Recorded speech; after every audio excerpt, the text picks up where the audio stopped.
دنیا میں زنا کب شروع ہوا تھا؟ حضرت حابیل کو قتل کرنے کے بعد قابیل اپنی سگی بہن اکلیمہ کو لے کر ایک پہاڑی پر چلا گیا۔ قابیل پہلے سے اپنی بہن اکلیمہ کو چاہتا تھا، اس لیے جب رات ہوئی تو شیطان نے قابیل کو ورغلایا کہ اپنی بہن سے زنا کر لو۔ چنانچہ قابیل اپنی بہن کے ساتھ لیٹ گیا۔ بسم اللہ الرحمن الرحیم۔ حابیل اور قابیل حضرت آدم اور حضرت حوا کے حقیقی بیٹے تھے، لیکن خدا کی قدرت، دونوں بھائیوں کے مزاج، عادات و اطوار میں زمین آسمان کا فرق تھا۔ بڑا بھائی قابیل مزاجاً غصے کا تیز، بد زبان اور فطرتاً برائی کی جانب راغب تھا۔ حسد، بغض، سرکشی، تکبر اور انتقام کا جذبہ اس کی سرچشمے میں شامل تھا، جبکہ چھوٹا بھائی حابیل نیک سیرت، متقی، پرہیزگار اور عاجز انسان تھا۔ وہ بھیڑ بکریاں چرایا کرتا اور فارغ وقت اپنے والد کی خدمت میں گزارتا۔ قابیل شکل و صورت میں حابیل سے زیادہ خوبصورت تھا، جبکہ حابیل واجبی خد و خال کا مالک، لیکن اپنے بڑے بھائی قابیل کے مقابلے میں زیادہ قوی، طاقتور تھا۔ ویسے تو والدین کو اپنے تمام بچے پیارے ہوتے ہیں، وہ سب سے محبت کرتے ہیں، لیکن حابیل کے مکارم اخلاق، نیک سیرت، فرما برداری، دیگر خصوصیات کی بنا پر حضرت آدم کے چھوٹے بیٹے کو زیادہ ہو گئے ہیں۔ اس واقعے سے متعلق حافظ حدیث علامہ اماد الدین ابن کثیر نے سند کے ساتھ ایک روایت نقل کی ہے، جو حضرت عبداللہ بن مسعود اور بعض دوسرے صحابہ سے منقول ہے کہ جب حضرت آدم اور حضرت حوا دنیا میں تشریف لائے اور توالد و تناسل کا سلسلہ شروع ہوا تو ان کی نسل میں اضافے کے لیے ہر ایک حمل سے دو بچے تواتم یعنی جڑواں پیدا ہوتے، ایک لڑکا اور دوسری لڑکی۔ بہن بھائی ہونے کی وجہ سے ان کا آپس میں نکاح حرام تھا، چنانچہ اللہ تعالیٰ نے اس وقت کی ضرورت کے لحاظ سے شریعت آدم میں یہ خصوصی حکم جاری فرما دیا تھا کہ حضرت حوا سے پیدا ہونے والے لڑکے اور لڑکی کا عقد دوسرے وقت میں پیدا ہونے والے تمام بچوں سے کر دینا جائز ہے۔ اس حکم کے مطابق قابیل اور حابیل کی شادی ہونا تھی۔ قابیل عمر میں بڑا تھا، اس کے ساتھ اس کی ہمشیرہ پیدا ہوئی۔ وہ حابیل کے ساتھ پیدا ہونے والی ہمشیرہ سے بہت زیادہ حسین و خوبرو تھی۔ جب نکاح کا وقت آیا تو حسب حکم حابیل کے ساتھ پیدا ہونے والی ہمشیرہ قابیل کے حصے میں آئی، لیکن چونکہ وہ خوبصورت نہیں تھی چنانچہ قابیل نے اس سے شادی سے انکار کر دیا۔ وہ سگی ہمشیرہ سے شادی کا خواہشمند تھا۔ حضرت آدم نے شرعی قاعدے کے موافق اس سے قبول نہیں فرمایا اور قابیل کو اللہ کے حکم کے مطابق عمل کی تلقین کی، لیکن قابیل اپنی ضد سے باز نہ آیا۔ بڑا ہونے کی وجہ سے قابیل خود کو والد کا جانشین سمجھتا تھا، لیکن وہ حابیل کے تعلق سے والد کے خیالات سے مواقف تھا۔ اب حسین و جمیل لڑکی سے حابیل کی شادی کے فیصلے نے اسے حابیل کا دشمن بنا دیا۔ حضرت آدم نے جب دونوں بھائیوں کے درمیان یہ تنازع دیکھا تو رفع اختلاف کے لیے دونوں بھائیوں کے لیے یہ تجویز پیش کی، تم دونوں بارگاہ خداوندی میں اپنی اپنی قربانی پیش کرو، اللہ تعالیٰ تم دونوں میں سے جس کی قربانی قبول فرما لے گا اس لڑکی کی شادی اس سے کر دی جائے گی۔ حضرت آدم کو اس بات کا یقین تھا کہ قربانی اس کی قبول ہوگی جس کا حق ہے، یعنی حابیل کی۔ اس زمانے میں قربانی قبول ہونے کی ایک واضح اور کھلی علامت یہ ہوتی تھی کہ آسمان سے ایک آگ آتی اور قربانی کو کھا جاتی، اور جس قربانی کو آگ نہ کھائے اس کے معنی یہ ہوتے ہیں کہ وہ قربانی اللہ کے حضور قبول نہیں ہوئی۔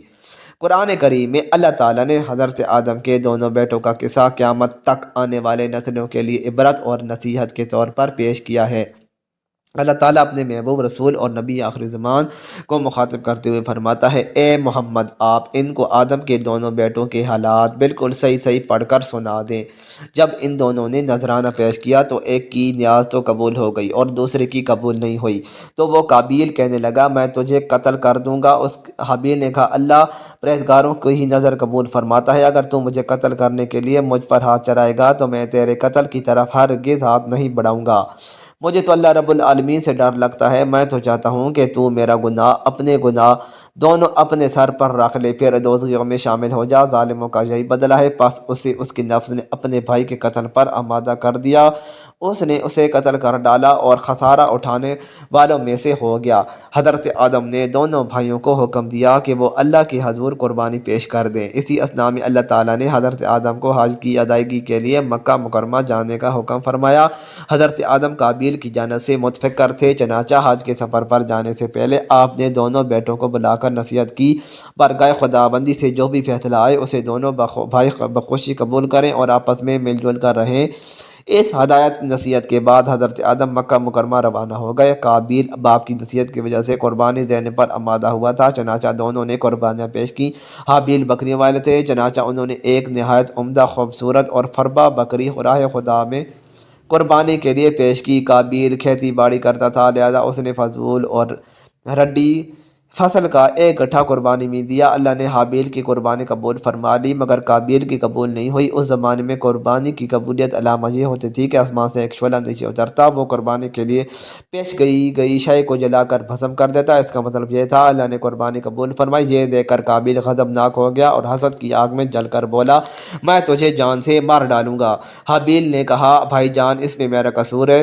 یہ تو اللہ کا قاعدہ ہے کہ وہ صرف اپنے متقی بندوں کی قربانی قبول فرماتا ہے۔ اگر آپ مجھے قتل کرنے کے لیے اپنے ہاتھ چلائیں گے، جب بھی میں آپ کو قتل کرنے کے لیے اپنا ہاتھ نہیں چلاؤں گا، کیونکہ مجھے تمام جہانوں کے پروردگار اللہ تعالیٰ کا خوف ہے۔ اگر آپ اس انتہا کو تک پہنچ جائیں گے کہ مجھے قتل ہی کر دیں، تو آپ اپنے گناہوں کے ساتھ ساتھ میری خطاؤں کا بھی بوجھ اپنے سر اٹھائیں گے۔ ایک بے گناہ انسان کو قتل کرنے والا گویا مقتول کے تمام گناہوں کا بوجھ بھی اپنے سر اٹھا لیتا ہے۔ اس طرح میرے گناہوں کا وبال بھی آپ کے سر ہوگا اور میرے لیے تجھے کوئی گھاٹے کا سودا نہیں ہے، البتہ اس جرم کی وجہ سے آپ جہنمی ہو جائیں گے۔ ان الفاظ کے بین السطور اس ضمیر کی کشمکش کا مکمل نقشہ موجود ہے۔ ایک طرف اللہ کا خوف، نیکی کا جذبہ، خون کا رشتہ، دوسری طرف شیطانی ترغیب، حسد کی آگ اور نفسانی خواہش کی اکساہٹ، اور بالآخر اس کی اندرونی کشمکش میں اس کا نفس جیت گیا اور اس نے بھائی کو قتل کر ڈالا، جس سے وہ نقصان پانے والوں میں سے ہو گیا۔ قابیل نے حابیل کو کیسے قتل کیا؟ حضرت عبداللہ بن عمر فرماتے ہیں، خدا کی قسم، مقتول حابیل قابیل سے زیادہ طاقتور تھا، لیکن اسے حیا و شرم مانا رہی کہ اپنے بھائی کی طرف قتل کے لیے ہاتھ بڑھائے۔ علامہ ابن کثیر قتل کے حوالے سے مختلف اقوال تحریر فرماتے ہیں کہ شاید قابیل کے پاس لوہے کی راڈ ہو جس سے حابیل کو مارا اور قتل کر دیا، اور ایک اور یہ بھی ہے کہ قابیل نے پتھر کی چٹان حابیل کے سر پر مار کر اسے ہلاک کر دیا، جبکہ حابیل جب سو رہا تھا تو قابیل نے بھائی کا سر کچل ڈالا۔ ایک اور یہ بھی ہے کہ قابیل نے حابیل کا گلا گھونٹا، اس طرح اسے کاٹا جیسے درندے کرتے ہوں، جس سے وہ جاں بحق ہو گیا۔ واللہ عالم۔ حضرت علامہ شبیر احمد عثمانی تفسیر عثمانی میں تحریر فرماتے ہیں، اگر کوئی ناحق کسی کو مارنے لگے تو اسے اجازت ہے کہ اپنے دفاع میں ظالم کو مار ڈالے، لیکن اگر صبر کرے تو شہادت کا درجہ ہے۔ حابیل نے اپنے بھائی قابیل سے کہا تھا کہ بھائی، میں آپ سے ڈر کر نہیں بلکہ اللہ تعالیٰ کے خوف سے یہ چاہتا ہوں کہ اپنے بھائی کے خون میں اپنے ہاتھ نہ رنگوں۔ قرآن کریم میں مذکورہ شادی کا کوئی تذکرہ ہے، نہ حضرت آدم صاحب کے صاحبزادوں حابیل اور قابیل کے نام موجود ہیں، بلکہ ناموں کے بجائے آدم کے 2 بیٹوں کہہ کر ذکر کیا گیا۔ اس قربانی کا ذکر فرما کر اللہ تعالیٰ نے نعش کی تدوین کے بارے میں یوں بیان فرمایا۔ ترجمہ: اب اللہ نے ایک کوا بھیجا جو زمین کرنے لگا تاکہ اسے دکھائے کہ اپنے بھائی کی لاش کو کس طرح چھپائے۔ کہنے لگا، ہائے افسوس، کیا میں اس کوے کی مانند بھی نہ ہو سکا کہ اپنے بھائی کی لاش چھپا دیتا۔ سو وہ پشیمان ہونے والوں میں سے ہو گیا۔ قابیل نے اپنے بھائی کو قتل تو کر دیا، لیکن اب وہ نہایت پریشان تھا کہ اس نعش کا کیا کرے۔ یہ زمین پر کسی انسان کا پہلا قتل تھا۔ بعض مفسرین نے ذکر کیا کہ جب قابیل نے اپنے بھائی کو قتل کر چکا تو اس کی نعش 1 سال تک اپنی پشت پر لادے پھرتا رہا۔ اہل کتاب سے منقول ہے کہ دمشق کے شمال میں ایک پہاڑ جبل قاسیون میں وہ غار موجود ہے جس میں قابیل نے پتھر مار کر حابیل کو قتل کیا تھا۔ یہ غار آج بھی خونی غار کے نام سے پکارا جاتا ہے۔ اس بات کی صحت کا علم اللہ تعالیٰ کو ہی ہے۔ بعض مفسرین نے لکھا ہے کہ اللہ تعالیٰ نے 2 کووں کو بھیجا تھا، اسماعیل بن عبد الرحمن بن ابی کریمہ مفسر قرآن ہیں اور صدی کے نام سے شہرت رکھتے ہیں۔ وہ اپنی سند کے ساتھ روایت کرتے ہیں کہ وہ کوے دونوں بھائی تھے، پھر دونوں لڑنے لگے حتیٰ کہ ایک نے دوسرے کو ہلاک کر دیا۔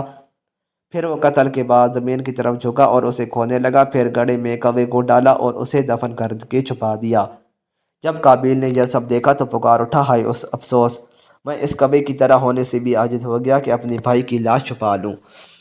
پھر قابیل نے کوے کی پیروی کرتے ہوئے بھائی کو دفن کر کے چھپا دیا۔ اہل سیر لکھتے ہیں کہ حضرت آدم کو اپنے فرزند حابیل کے قتل کا سخت رنج و غم تھا، کیونکہ وہ ان کا جانشین تھا۔ حضرت آدم اس کی یاد میں 40 سال تک روتے رہے، یہاں تک کہ اللہ نے حابیل کے بدلے ایک نہایت نیک اور سعادت مند فرزند عطا فرمایا۔ حضرت آدم اور حضرت حوا نے اس کا نام شیث رکھا، جس کے معنی ہے اللہ کا عطیہ۔ حضرت شیث کو اللہ تعالیٰ نے نبوت سے بھی سرفراز فرمایا۔ حابیل کی نعش دفنانے کے بعد قابیل کو والد کے غصے کا خوف تھا، چنانچہ شیطان کے مشورے پر وہ یمن فرار ہو گیا، جہاں اس نے سکونت اختیار کر لی اور والد کی دین حق کو چھوڑ کر پہلے آتش پرستی بعد ازاں بت پرستی شروع کر دی۔ دنیا میں قتل و غارت، حسد، فساد، آتش پرستی کی بنیاد قابیل سے رکھی۔ حضرت عبداللہ بن مسعود سے روایت ہے کہ رسول اللہ صلی اللہ علیہ وسلم نے فرمایا، جب بھی کوئی انسان ظلم سے قتل کیا جاتا ہے تو حضرت آدم کے سب سے پہلے بیٹے قابیل کے نامہ اعمال میں بھی اس کا قتل گناہ لکھا جاتا ہے، کیونکہ قتل کا ناحق پہلا موجد وہی ہے۔ حضرت عبداللہ بن مسعود مزید بیان کرتے ہیں کہ نبی کریم صلی اللہ علیہ وآلہ وسلم نے فرمایا قیامت کے دن سب سے پہلے لوگوں میں خون کا فیصلہ کیا جائے گا۔ حابیل اور قابیل، اس قصے میں اللہ تعالیٰ کے آگے مزید فرماتا ہے کہ اس وجہ سے ہم نے بنی اسرائیل میں یہ لکھ دیا کہ جو شخص کسی کو بغیر اس کے وہ قاتل ہو یا زمین میں فساد مچانے والا ہو قتل کر ڈالے تو گویا اس نے تمام انسانوں کو قتل کر دیا، جو شخص کسی کی ایک جان بچا لے اس نے گویا تمام لوگوں کو زندہ کر دیا۔ اس سے اندازہ لگایا جا سکتا ہے کہ اللہ تعالیٰ کے یہاں انسانی خون کی کتنی اہمیت اور تقریب ہے، اور یہ اصول صرف بنی اسرائیلی کے لیے نہیں بلکہ اسلامی تعلیمات کے مطابق ہمیشہ کے لیے ہے۔ علامہ ابن کثیر فرماتے ہیں کہ قابیل کو حابیل کے قتل ناحق کی دنیاوی سزا فوری طور پر اس طرح دے دی گئی کہ اس کی پنڈلی اس کی ران کے ساتھ چمٹ گئی، اس طرح جس سورج کا رخ ہوتا اس کا چہرہ بھی از خود ادھر ہی گھوم جاتا، اپنے بھائی کے ساتھ ہنسا، سرکشی اور گناہ کی وجہ سے اسے یہ رسوائی اور عذاب ملا، جبکہ آخرت کا عذاب سخت اور اپنی جگہ قائم ہے۔ حضرت مولانا مفتی محمد شفیع قرآن کریم میں بیان کیے گئے قصوں سے متعلق بیان فرماتے ہیں کہ اہل نظر جانتے ہیں کہ قرآن کریم کوئی قصہ کہانی یا تاریخ کی کتاب نہیں ہے جس کا مقصد کسی واقعے کو اول سے آخر تک بیان کرنا ہو، لیکن ماضی کے واقعات اور گزشتہ اقوام کے قصص اپنے دامن میں بہت سی عبرتیں اور نصیحتیں رکھتے ہیں، یہی تاریخ کی اصل روح ہے۔ اور ان میں بہت سے حالات و واقعات ایسے بھی ہیں جو مختلف احکام شرعیہ کی بنیاد ہیں۔ انہی فوائد کے پیش نظر قرآن کریم کا اسلوب ہر جگہ یہ ہے کہ موقع با موقع کوئی واقعہ بیان کرتا ہے، اور اکثر پورا واقعہ بھی ایک جگہ بیان نہیں کرتا بلکہ اس کے جتنے حصے اس کا جگہ کا کوئی مقصد تعلق اس کا وہی ٹکڑا وہاں بیان کر دیا جاتا ہے۔ حضرت آدم کے دو بیٹوں کا قصہ بھی اسی اسلوب پر نقل کیا جا رہا ہے۔ اس میں موجود اور آنے والی نسلوں کے لیے بہت سی عبرتیں اور مواعظ ہیں، اور اس زمن میں بہت سی احکام شرعیہ کی طرف اشارہ کیا گیا ہے۔ علامہ ابن کثیر الوسیع اور قرطبی نے تفاسیر میں لکھا ہے کہ حضرت حوا علیہ السلام کو ہر حمل سے جڑواں بچے پیدا ہوتے تھے، ایک بیٹا اور ایک بیٹی، یہ دونوں سگے بہن بھائی ہوتے، جبکہ پہلے حمل سے پیدا ہونے والا بیٹا دوسرے حمل سے پیدا ہونے والی بیٹی سے شادی کر سکتا تھا۔ حضرت آدم علیہ السلام کی سلبی اولاد کے درمیان ایک بطن کا دوسرے بطن سے نکاح جائز تھا۔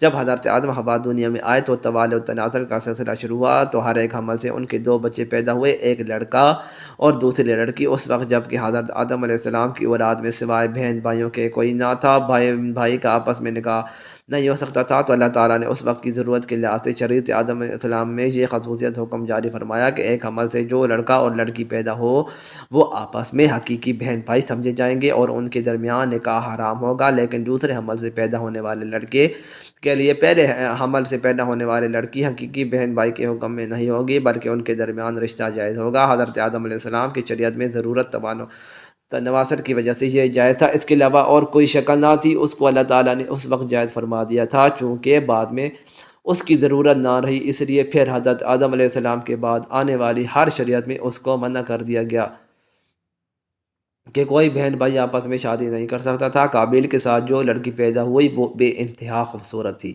جبکہ حابیل کے ساتھ جو لڑکی پیدا ہوئی وہ اتنی خوبصورت نہ تھی۔ حضرت آدم علیہ السلام کی شریعت کے مطابق جب یہ جوان ہوئے تو قابیل کی شادی حابیل کی بہن سے ہوئی، اور حضرت حابیل کی شادی قابیل کی بہن سے ہوئی، لیکن قابیل اپنی بہن کو پسند کرنے لگا اور اس وجہ سے شادی کرنا چاہتا تھا، جبکہ شریعت آدم میں اس کی ممانعت تھی کہ ایک ہی حمل سے پیدا ہونے والے بچوں کی شادی آپس میں نہیں ہو سکتی۔ لہذا جب یہ صورتحال بگڑ گئی تو حضرت آدم علیہ السلام نے ان دونوں کو اللہ کی راہ میں قربانی پیش کرنے کو کہا اور بتایا کہ جس کی قربانی کو آسمان سے آگ آ کر کھا جائے تو سمجھنا اس کی قربانی قبول ہو گئی۔ قابیل کھیتی باڑی کا کام کرتا تھا۔ حضرت حابیل علیہ السلام نے اللہ کے سامنے ایک بکری کا بچہ پیش کیا اور قابیل بھی اللہ تعالیٰ کی بارگاہ میں قربانی رکھ دی، چنانچہ حضرت حابیل کی قربانی قبول ہو گئی۔ ایک دن قابیل نے غصے میں آ کر حضرت حابیل کو پتھر مار کر قتل کر دیا۔ پھر شیطان قابیل کے پاس آیا اور اس کو گھر سے بھاگنے کے لیے کہا۔ شیطان کہنے لگا اگر تم یہاں رہو گے تو تمہیں تمہارا باپ مار ڈالے گا۔ پاس اسی قتل کے ڈر سے قابیل اپنی سگی بہن اکلیمہ کو لے کر یمن کی پہاڑیوں میں جا بسا۔ اصل میں شیطان کو یہ ڈر تھا کہ کہیں قابیل توبہ کر کے حضرت آدم کا تابعدار بیٹا نہ بن جائے۔ پہاڑیوں میں جا کر نسل قابیل خوب بڑھنے لگی اور وہاں اس کی کثیر اولاد ہوئی۔ قابیل اور اس کی اولاد نے سب سے پہلے آتش پرستی اور پھر شیطان کے بہکاوے میں آ کر بت پرستی شروع کر دی۔ دنیا میں قتل و غارت، حسد و فساد اور بت پرستی کی بنیاد قابیل نے رکھی۔ حضرت عبداللہ بن مسعود سے روایت ہے کہ حضور نبی کرم صلی اللہ علیہ وآلہ وسلم نے فرمایا جب بھی دنیا میں کوئی ظلم سے قتل ہوتا ہے تو اس کا ایک گناہ حضرت آدم علیہ السلام کے بیٹے قابیل کی گردن پر ضرور ہوتا ہے، اس لیے کے لیے وہ شخص ہے جس نے ظالمانہ قتل کے ابتدا اور یہ ناپاک طریقہ جاری کیا۔ اس دن کے بعد حضرت آدم علیہ السلام مسلسل پریشان رہنے لگے۔ حضرت آدم علیہ السلام اللہ تعالیٰ کی بارگاہ میں دعا کیا کرتے تھے، یا اللہ مجھے نیک اولاد عطا فرمائے۔ اللہ تعالیٰ نے حضرت آدم علیہ السلام کی دعا قبول فرماتے ہوئے حضرت آدم کو ایک لڑکا عطا فرمایا جس کا نام حضرت شیث علیہ السلام تھا۔ حضرت شیث علیہ السلام جوان ہوئے تو حضرت آدم علیہ السلام نے اپنا جانشین حضرت شیث علیہ السلام کو مقرر کر دیا۔ ان کو حکم دیتے ہوئے کہا کہ اپنے بھائی قابیل سے ہمیشہ دور رہنا۔ حضرت آدم علیہ السلام کا وصال ہوا تو اللہ تعالیٰ کی طرف سے بے شمار فرشتے زمین پر نازل ہوئے۔ انہوں نے حضرت شیث علیہ السلام کو اپنے باپ کو دفن کرنے کا طریقہ بتایا۔ اس کے بعد حضرت ہوا کا بھی وصال ہو گیا۔ اس کے بعد زنا کی شروعات ہوئی۔ اس کے بعد ایک وادی میں قابیل اور اس کی اولاد رہنے لگی۔ شیطان ایک آدمی کی شکل میں ان کے پاس آیا۔ شیطان نے ان دونوں کو عیش و عشرت میں لگا دیا۔ شیطان نے ان کو ایسے ایسے کپڑے اور گانے بجانے کے طریقے سکھائے کہ وہ کبھی بھی ان کو نہ بھول پائے۔ انہوں نے ایک دن میلے کے لیے مقرر کیا جس پر وہ برہنہ عورتیں اور مرد اکٹھے شرکت کرتے۔ اس میلے پر طرح طرح کے گانے اور موسیقی کی آوازیں آتی تھیں۔ اس طرح جو شخص مومن تھا ان کو بھی یہ آوازیں سنائی دیتی تھیں۔ ایک دن ایک مومن کے دل میں یہ خیال آیا کہ یہ سب کچھ قریب سے دیکھنا چاہتا ہوں۔ ایک دن وہ مومن اپنے ساتھیوں سے چوری وہاں سے نکلا اور قابیل کے لوگوں کے پاس پیش گیا۔ اس نے دیکھا کہ قابیل کی اولاد بے حیائی اور فضول کاموں میں لگی ہوئی تھی۔ شخص نے وہاں جا کر دیکھا تو وہ عورتیں بہت ہی خوبصورت اور حسین تھیں۔ اس حوالے سے روایت میں آتا ہے کہ حضرت شیث اور اس کے ساتھی بہت ہی حسین و جمیل نوجوان تھے۔ ان کی نسبت ان کی عورتیں زیادہ پیاری نہ تھیں۔ قابیل کی اولاد میں لڑکیاں تو بہت ہی پیاری تھیں لیکن ان کی نسبت مرد زیادہ حسین و جمیل نہ تھے۔ وہ شخص قابیل کی اولاد اور عورتوں سے بہت ہی متاثر ہوا۔ اس کے بعد وہ واپس آ گیا۔ اس نے مومنین کو بھی ان کی عورتوں کے بارے میں بتایا۔ ان میں سے جو کمزور ایمان والے تھے وہ قابیل کی اولاد کی طرف ہجرت کرنے لگے۔ کافی حد تک مومن لوگ بھی قابیل کے فتنے میں داخل ہوتے گئے اور فضول کاموں میں شامل ہوتے جا رہے تھے۔ اس طرح وہ ایک دوسرے کی طرف مائل ہوتے گئے جہاں سے زنا جیسے کبیرہ گناہ نے جنم لیا۔ روایات میں آتا ہے کہ حضرت شیث علیہ السلام کے ساتھ رہنے والے ساتھیوں کی تعداد بہت ہی کم رہ گئی تھی، جو کہ قابیل کا گروہ کافی مضبوط اور طاقتور ہو چکا تھا۔ وہ حضرت شیث اور ان کے ساتھیوں کو تنگ کرتے رہتے تھے، ان کو طرح طرح کی تکلیفیں دیا کرتے تھے۔ حضرت آدم نے وفات کے وقت حضرت شیث کو نصیحت کی تھی، اے میری جانشین، میرے بعد تقوی اختیار کرنا اور اپنی نسل کو قابیل سے پاک رکھنا۔ ایسا ہی ہوا۔ حضرت شیث نے شادی سے انکار کیا، جس پر قابیل کے بیٹے حضرت شیث کی اولاد میں سے لڑکی کو اٹھا کر لے گیا، جس پر حضرت شیث نے اللہ کے حکم سے قابیل کے لشکر پر حملہ کیا اور ان کو لڑکی کو آزاد کروا لیا۔ مسلمان، یہودی، عیسائی اس بات پر متفق ہیں کہ اس وقت جتنے بھی دنیا میں موجود لوگ ہیں وہ نسلی شیث علیہ السلام سے ہیں، کیونکہ حابیل 20 سال کی عمر میں شہید کر دیے گئے اور ان کا کوئی جانشین نہ ہوا۔ قابیل اور اس کی اولاد شیطان کی پیروکار بنی جس کو طوفان نوح میں غرق کر دیا گیا تھا۔ اس لیے نسل انسانی صرف حضرت آدم کے تیسرے بیٹے حضرت شیث علیہ السلام سے ہے۔ اگر دیکھا جائے تو زنا اس وقت ہی شروع ہو گیا تھا جب قابیل اپنی بہن اکلیمہ کو لے کر وہاں سے بھاگ گیا تھا۔ اس نے اپنی بہن کے ساتھ ہی اپنی اولاد کو جنم دیا۔ اللہ تعالی ہمیں نیک ہر گناہ سے محفوظ رکھے اور ہمیں نیک اعمال کرنے کی توفیق عطا فرمائے اور ہمارا خاتمہ ایمان پر فرمائے، آمین۔ مزید اچھی ویڈیوز کے لیے چینل کو سبسکرائب کریں، ویڈیو کو لائک اور شیئر کرنا نہ بھولیں۔ شکریہ۔